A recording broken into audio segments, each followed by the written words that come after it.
Hello and welcome to Frags and Beer Radio. I'm your host Xamot, also known as Trevor. On a lot of different social media platforms, you'll find me gaming under XamotDB.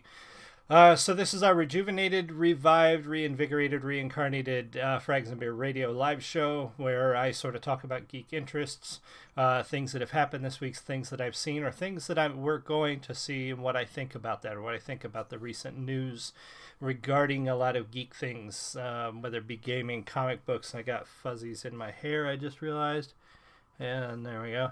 All right, so yeah, tonight we're going to talk about a few things. I want to make sure the audio is still working. I get real paranoid about the audio, especially when I don't have my headset on, because I'm not gaming, so I don't need my headset on. I can just talk to you normally. I could probably wear a hat, but that would be weird because I've never really, except for a stocking cap, never really worn a hat.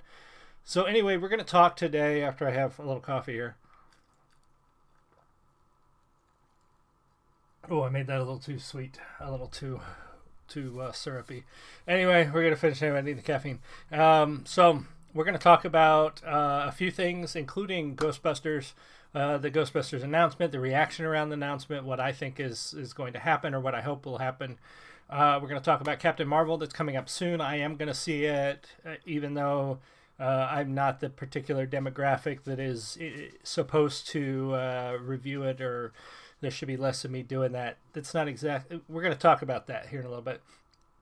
We're going to talk about Catwoman.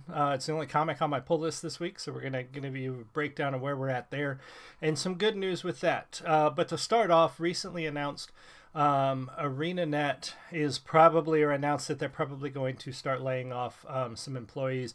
If you're not familiar, you should be familiar with ArenaNet, but if not, ArenaNet, NCSoft are sort of a I never really looked at which one was which. ArenaNet is the developer for Guild Wars, Guild Wars 2, and a couple of other games. And to cut some, to save some money, their parent company, which I believe is NCSoft, is wanting to lay off some employees. Now this, we don't know yet. Just like the Activision announcement a couple weeks ago, it turns out that the layoffs were community people, back-end people that weren't really directly involved with the creation or the development of games. That could be what's going on at ArenaNet too. We don't even have a number. It could be 10 people. It could be 100 people. We don't know. Fact of the matter is, ArenaNet is due to put out a new expansion or announce a new expansion anytime now. Their development cycle for Guild Wars 2 has been consistent.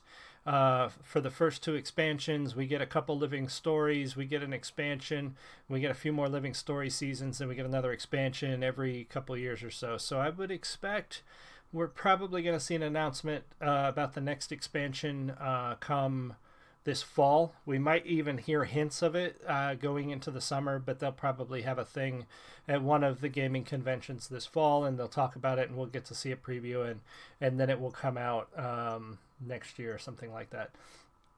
We'll see. That's sort of been their cycle. Maybe something has happened and they're not making any more. That would be kind of sad if they're not making another expansion. Because if you ask me, I think if you're familiar with the Guild Wars world and Guild Wars 1, my favorite expansion, a lot of people's favorite. Crap! Let me text my wife back. She needs creamer at the store, and it's too late. I was at the store 20 minutes ago, baby. Anyway, oh,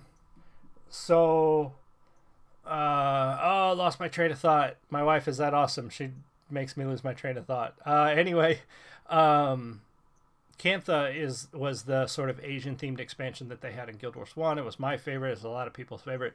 And we haven't been there yet in Guild Wars 2. We've been to Alona, which is a nice, really ancient feeling desert sort of area.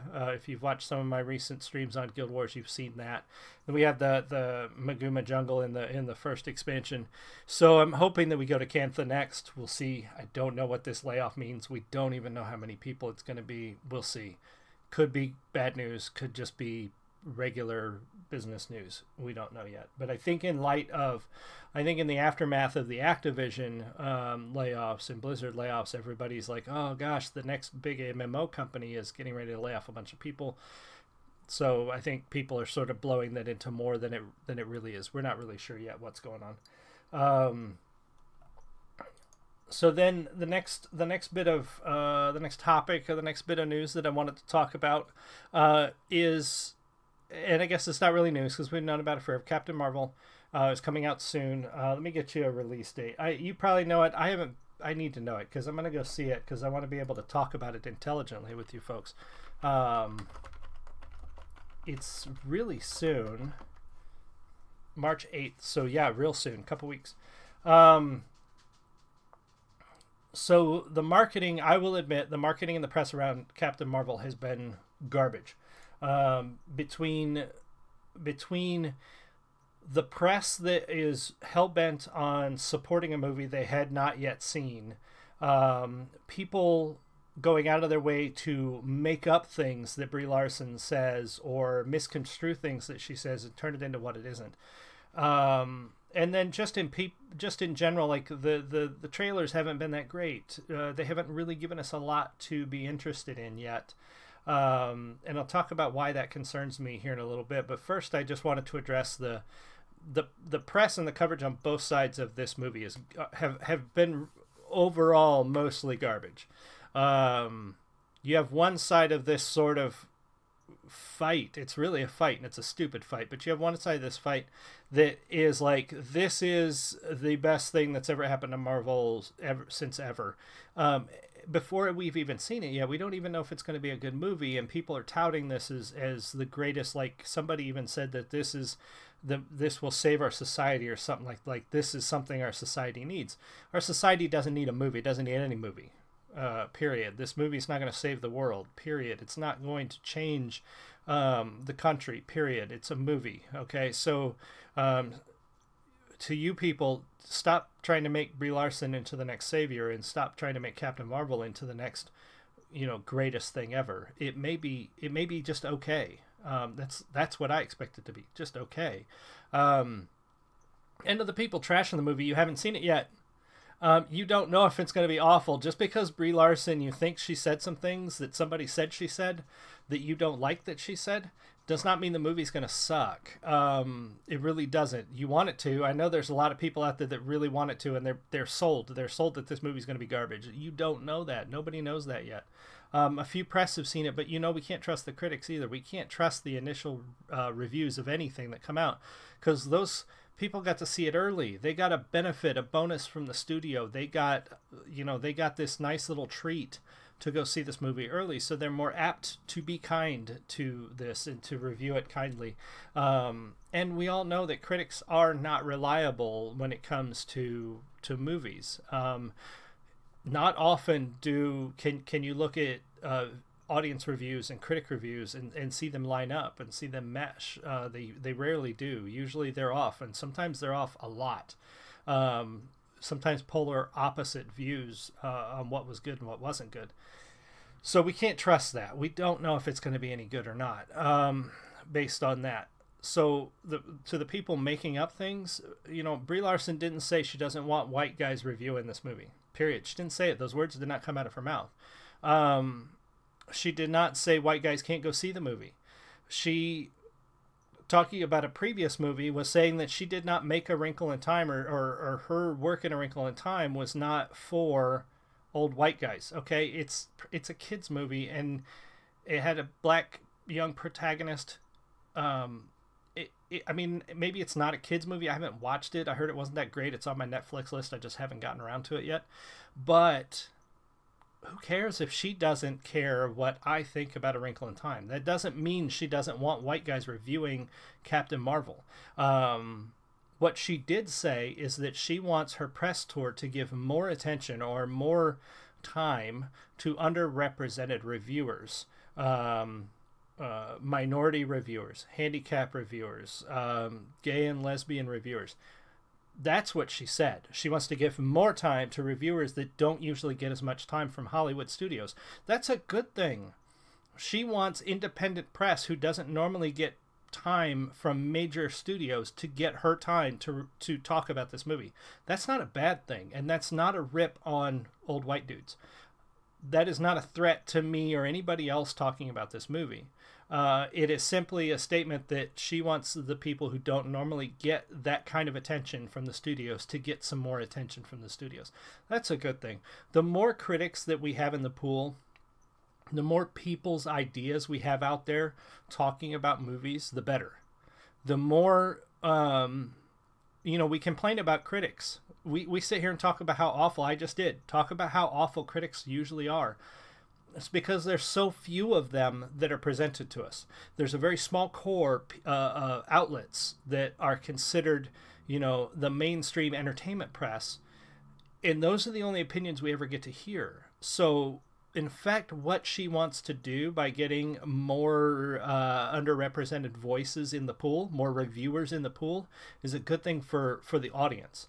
It's a good thing for us because we get to see more ideas, more opinions, more people's thoughts about that, and it could actually help get the audience and the critics more meshed when it comes to opinions on movies. Right now you have an establishment of people who have been reviewing the same movies for years and giving the same types of reviews for years, and nobody trusts them. So why not get more voices into that pool, more ideas and more opinions into that pool? That's not a bad thing at all. It really isn't. And it was not a knock at white dudes. It was not a knock at, young men or old men. It just, that's what she said. And people are making headlines. The headlines are clickbait. The headlines are shit. And we know that. What I don't understand is for how many years now have we been talking about clickbait in the press? Headlines are clickbait. Headlines are garbage. Stop sharing the clickbait. And then the first clickbait headline that comes out about Brie Larson says she doesn't want any white guys doing reviews, and everybody loses their shit. It was clickbait. It was meant to make you upset. It was a false headline. And guess what? You got upset. And you threw a fit. And you threw your toys down. And you're like, I'm not going to go see it. Because a clickbait headline told you a lie. So if the movie's going to be bad, it's going to be bad. It doesn't need anybody's help. It doesn't need anybody making up any outrage. It doesn't need anybody sharing any pictures or sharing headlines that aren't true. If it's going to be bad, it's going to be bad. Period. There's nothing we can do to help that. We can't make it worse, and we can't make it better. It's going to be bad if it's going to be bad. So just let it fail. Let it live or die on its own. Let it stand on its own 2 feet. And if it falls, it falls. And if it doesn't fall, great. We got another decent Marvel movie. Who cares? So what I expect, or what I think, and my concerns about Captain Marvel's, I think it's going to be an okay movie. I think it's going to be a mid-tier, it's going to be a Thor 2, a Captain America. It's going to fall, not, it's not going to be a Civil War. It's not going to be a Winter Soldier. It's not going to be, Iron Man. It's not going to be, Guardians of the Galaxy. It's not going to be one of the top tier Marvel movies. It's going to fall somewhere in the middle. It's going to be decent, I expect. It's probably going to be entertaining. The special effects are going to be good. The choreography is probably going to be pretty good. I've heard Brie Larson's kind of okay, which I'm not surprised by. I've seen her in a few things before, but like I was talking with my wife last night, she is completely forgettable. I know we've seen her in movies. Can't remember which ones. Can't remember her in them. So that's my concern, is they chose an actress who's pretty forgettable to play what is about to be their next tentpole movie, and that's my biggest concern. Captain Marvel is supposed to kick off the next phase of Marvel movies. Captain Marvel is supposed to be the Iron Man of the next phase.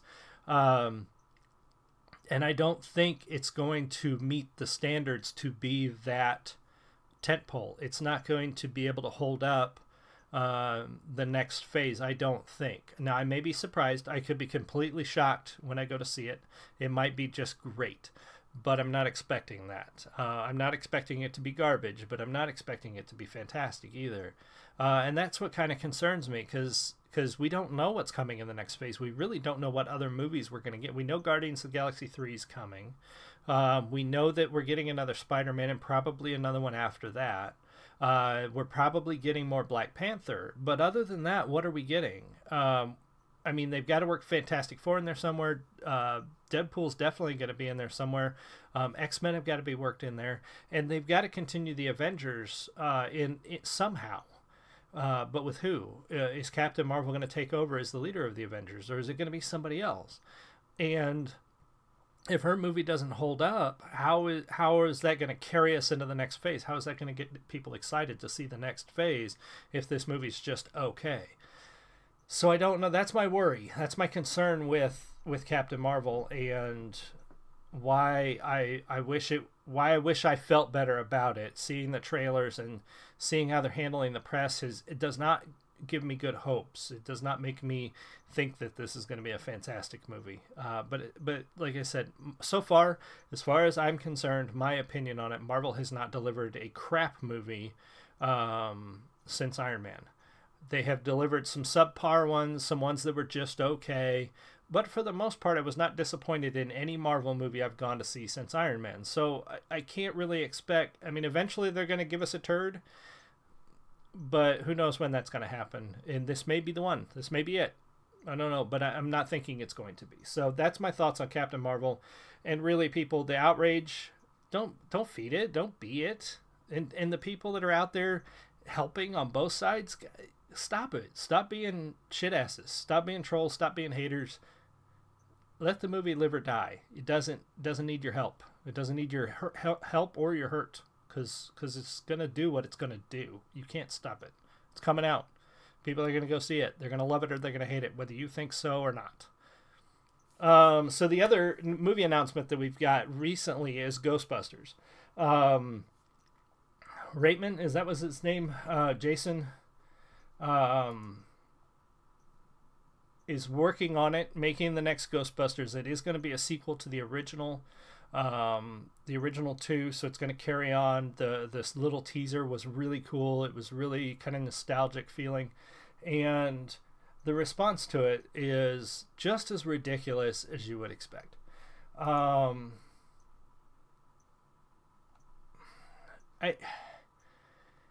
Here's the thing. I'm not super hopeful about this movie. I'm sort of like on the fence, skeptical, maybe. Like, it's still a sequel to a 20-year-old movie, more than 20-year-old movie, that was lightning in a bottle. The second Ghostbusters wasn't that great. The first Ghostbusters was lightning in a bottle. They put together this ridiculous idea with this super ridiculous cast. I mean, these guys are great, yes, but these guys are ridiculous. I mean, have you seen Bill Murray? He's awesome, but he's also ridiculous. They made a serious action-style movie that was funny, and it worked. It didn't take itself too seriously. It didn't try to make a horror film. They also didn't try to make it a comedy, and I'll explain that in a minute, because some people apparently don't get that. But it was lightning in a bottle. It worked. It worked that one time. I don't know if they'll ever be able to replicate that. And I would be just as concerned if somebody said they were going to make a sequel to Back to the Future.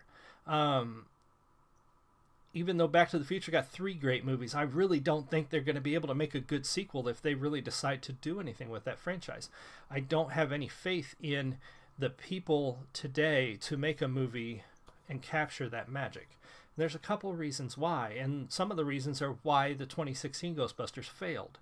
But first, let me explain sort of what I mean by the original Ghostbusters wasn't trying to be funny, wasn't trying to be a comedy, because I posted that, and a guy named Social Justice Warlock, of course, on Twitter, Dr. Badwolf, was like, what? I don't understand. And so here's what I mean by the Ghostbusters didn't try to be funny. Comedies back then were even movies that didn't intend to be comedies or wasn't completely written as comedies were funny because they weren't trying to write every scene to be funny. Not every character's line was meant to be a joke. Not every interaction between two characters was meant to come out as one of them being the butt of some sort of prank or some sort of joke. And somewhere along the way, comedic writers lost that magic. They started, it was almost, I compare it to porn. I compare modern comedy to porn. There's no story. The characters rarely have any development. They're often terrible stereotypes. And the only thing that they're there for is jokes to make you laugh. Sort of like the same thing with modern horror. modern horror movies are sort of the same way. They're written to make you jump, to make you scared. All the characters are horrible stereotypes, and there's rarely any plot or story or character development. Now, old horrors tend to fall into that trap too, but older comedies didn't. Older comedies were actually really funny without really trying. And Ghostbusters was even more so, because they really didn't, like, they did not, you can't put Bill Murray and Harold Ramis and Dan Aykroyd in a room and not get funny. Whether they're serving dinner or reading from a script. And in most cases, it's because Bill Murray doesn't read from a script. He makes shit up as he goes. And he's just a funny dude. He's just, Bill Murray opens his mouth and funny comes out. It's just the way it works. And so you don't really have to write a comedy. If you put Bill Murray in a movie, you're going to have some funny moments. I mean, for example, one of my favorite Bill Murray movies is St. Vincent. St. Vincent is a drama. Bill Murray, Melissa McCarthy, and this is going to lead into something else too here in a little bit. Melissa McCarthy and this kid, I can't remember his name. Great movie. It is a drama. It is not a comedy, but it's funny because it's got Bill Murray in it. Bill Murray's just funny. So the original Ghostbusters was more of an action movie that was comedic. It had comedy elements because you can't put those guys together in a room or on a set without getting some funny stuff. It's just going to happen. Now, the reason Paul Feig's, whoever's Ghostbusters failed, and it failed. I don't care if you liked it. If you liked it, great. But you cannot deny that the movie failed. The movie did not make its money back. It bombed at the box office. It bombed in the reviews. It was objectively a garbage movie. But if you found something in it that was magic for you, awesome. Does not affect me in any way. I don't care. But don't lie to people. Don't say that the movie was some sort of success, because it wasn't. You cannot say it was a successful movie. It was not. It was an awful movie. It failed miserably, and here's why. It was a modern comedy, meaning every scene had to be funny, every line had to be funny, everything had to be a joke. It always had to be a play on something. And then they also had to insert their commentary on movies from the Ghostbusters era. They had to put these things in there to sort of twist the tropes and turn the things on their heads. There's a reason that failed too. But let's talk about the funny for a minute. The women in that movie, most of them anyway, because a couple of them I'm not familiar with before that movie, but two of the women in that movie for sure, and at least one of them, without a doubt, Melissa McCarthy, are great actresses. And they're funny comedians. And they're funnier than the people who wrote that movie. That's generally the problem today with a lot of comedies, is the people you have in the comedy are funnier than the people who are writing it. So you have real comedians who do real comedy all the time, reading lines from people who don't, and it doesn't work. So back to the movie, they made those women horrible stereotypes. I'm sorry, but go watch St. Vincent if you haven't seen it. You will see Melissa McCarthy act. Melissa McCarthy is a great actress. She's also a funny woman. But every time they put her in a comedy, like Ghostbusters, she's always the fat girl that falls down and hurts herself all the time. That's not funny. It's not funny after the first time. But that's all we ever see her in. Every comedy she's ever in, she's the fat girl that falls down and hurts herself all the time. And I'm sorry if that word hurts somebody's feelings, but that's the stereotype that they created. If you want me to say overweight, I'll say overweight, but whatever it is, that's the trope. That's the stereotype, and that's how they cast her, and that's a shame because she's better than that.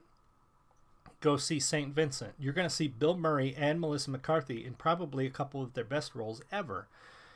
And you're going to see what I mean about Melissa McCarthy being able to act. And so they wasted these 4 women in a script that was awful, in directing that was terrible, and then they sold it to you because they told you if you don't like it, you're a sexist. If you don't watch our movie, you're a misogynist. If you talk bad about Ghostbusters, you're just a man baby who hates women. So they sold you a lie, and they used these women and they turned them into horrible stereotypes. I mean, look at the four women they cast in that movie. We already talked about Melissa McCarthy, and I'm horrible with names. I'm sorry. So you had the smart one who was too nerdy, but not nerdy enough because they needed to make her desirable and attractive. So you had that trope, and then you had the loud, obnoxious black woman, because every movie has to have that. You can't just have a black woman play a regular character, just a person. You have to make her loud and crazy and always saying things that are supposed to make people go, oh my God, did she really say that? And then you had the butch, tough girl lesbian, which whether she was or not doesn't really matter, because that's the stereotype you shoved her in to deliver your movie. And then you bring in Chris Hemsworth, and this is the part that got really stupid. You bring in Chris Hemsworth, and I know what they were doing. They were trying to make commentary on how women were portrayed as secretaries in the 80s, 60s, 70s, and 80s in movies. And that did happen. People did portray women as stupid secretaries in that era. But they didn't do it in Ghostbusters. The woman running the shop, because let's face it, she was running that shop in the original Ghostbusters, was smart. She kept those guys in line. She took care of the place. She did a lot of stuff to make sure that that business ran. And she was never portrayed as stupid. She was never portrayed as ditzy or like, but they put Chris Hemsworth in there, and they basically just made him something to look at. He's borderline handicapped. Like, he's borderline mentally handicapped in this movie.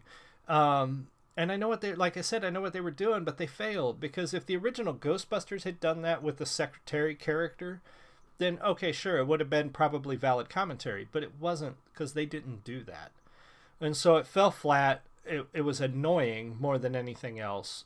You might have got 1 or 2 laughs out of him, but for the most part, I felt sorry for him. I felt sorry that he got cast as that and then used as this, he got used. They all got used. They all got used for points. They all got used to sell you a lie. They all got used to push this thing that should have been so much better. It should have been so much more entertaining. They had all the technology they needed to make that movie awesome, but they failed when it came to the writing, the directing. Even the casting was fine. I didn't care. Like, the women that they cast would have probably been fantastic had they been given a good script and good direction, but they weren't. So they were wasted. They were used. And now, the director of the new one said that he's going to make a Ghostbusters and basically give it the franchise back to the fans, which a lot of people took offense to. Well, I'm sorry, but if you use the word man baby to describe somebody that didn't like the last movie, you're not a fan. You're just a jerk. If you, on the flip side, are hating on people that liked the last movie because you didn't like it, you're also just a jerk. Who cares if they liked it? It doesn't hurt you. It doesn't hurt anybody that movie exists. If they like it, so what? Let them buy the DVD and watch it. Who cares? And the new one's not going to hurt anybody else.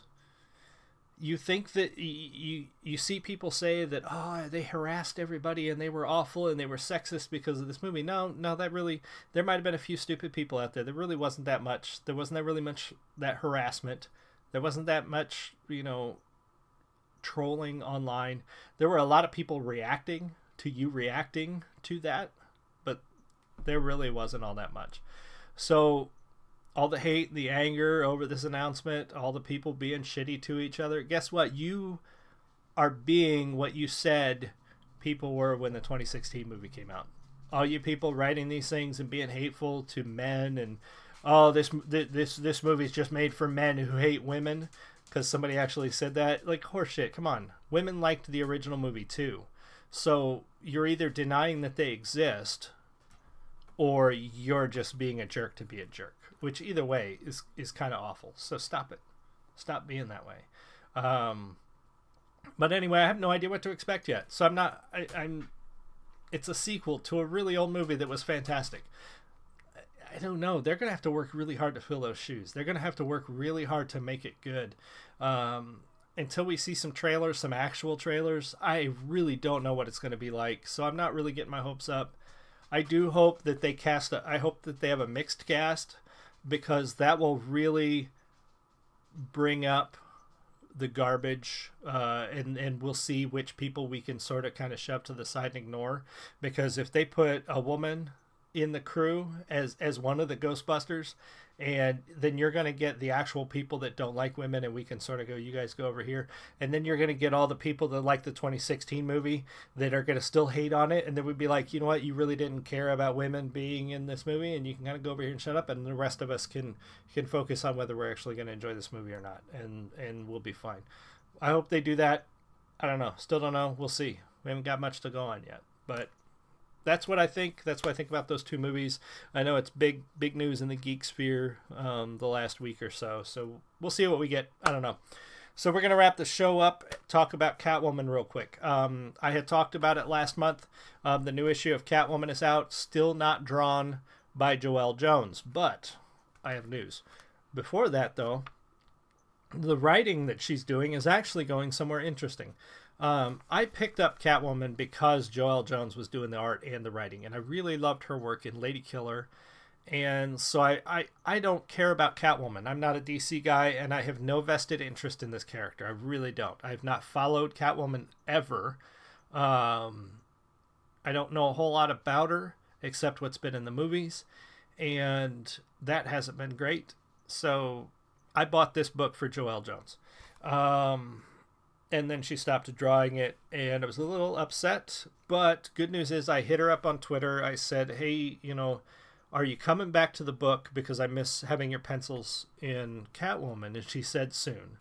I think she dropped out of at least the art side to work on the DC 1000 issue or whatever that was, because I know she's involved with that. So I think she took a break from doing the art for this to go do that, and then she's going to come back, which is great.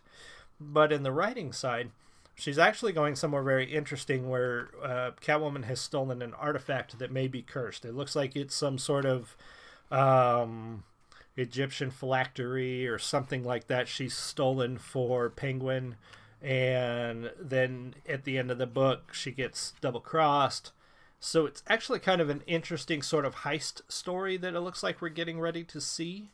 So that I'm looking forward to, and I'm looking forward to Joelle Jones coming back and doing pencils in Catwoman, because her art is great. I like her writing, but her art is fantastic, and that's why I picked this book up.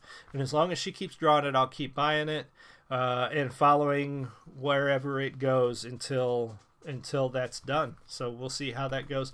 So if you were interested in Catwoman, you're interested in when Joelle Jones is coming back. I don't know when, but soon, she says. So stay tuned for that. And stay tuned for more from Frags and Beer Radio. Tomorrow, Saturday Randomness, we'll be playing some more Pathfinder Kingmaker. Monday night, back to Final Fantasy III on Monday Night Classics. And next Friday, you'll see me back here at about the same time talking geek stuff. Hopefully we have some more good news, some more interesting things to talk about, and I might think of some other stuff to bring up to you. So anyway, thank you guys for joining me. If you guys are watching the live stream, be sure to share it out there. If you're watching the recording, do the same. Like, comment, subscribe, let people know about the show. If you're interested, there is a preview. The first short story in my book, When Heroes Rise, is up on medium.com under my account. You can look at my Twitter feed. I shared it out just a little while ago. And you can actually read the entire short story by Blade and Bow, which is the first short in my book, When Heroes Rise. See what you think about it. See if you like it. There's a link to the book if you're interested, and you get it right there off of Amazon. So anyway, thank you guys so much. I really appreciate it. You guys have a great rest of your night, and I will see you tomorrow morning. Much love.